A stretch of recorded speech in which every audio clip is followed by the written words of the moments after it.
We have an announcement finally on whether cell phones cause cancer. It's something that could affect all of us and our children. Scientists from the World Health Organization have been reviewing studies for the last week or so. I want to bring in our senior medical correspondent, Elizabeth Cohen, who joins us live with the findings. Essentially, what did they find? The World Health Organization says that the radiation from mobile devices like cell phones is a possible carcinogen to humans. This is a very big deal because you and I have done segments about this before. Sure. It has gone back and forth. And this is really the first time that a large group, and it doesn't get any more sort of prestigious in many ways than the WHO, to say that it's a possible carcinogen. It puts it in the company of several other kinds of things. And so I want to tell you what it is, and I think that might give people an idea of what we're talking about. It puts it in the company of things like lead is also a possible carcinogen, according to the WHO, as well as engine exhaust and chloroform. So that sort of gives you an idea of the kind of risk that we're talking about here. So I can't help but ask, I mean, should we be alarmed? Should we be freaking out over this information? You know what? I really hope that people who are listening to me are not freaked out.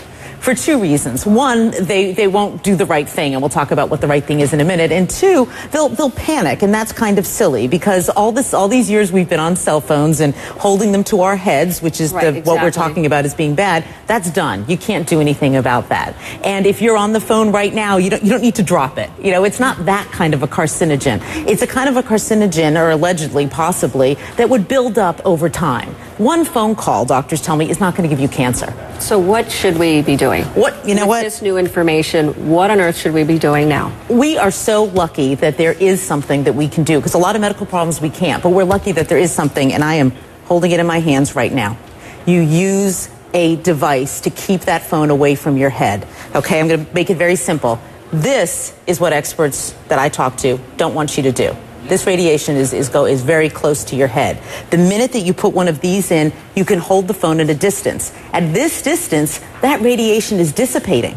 It's not going to affect you very much, if at all. Hold it away from your head, which means using a wired piece like this or a Bluetooth, or put it on speakerphone. Keep it away from your head. That's the bottom line, and it's really easy to do. I mean, I can count on one hand the number of times in the past year that I have spoken on the phone like this. I just don't do it. I'm going to change my habits.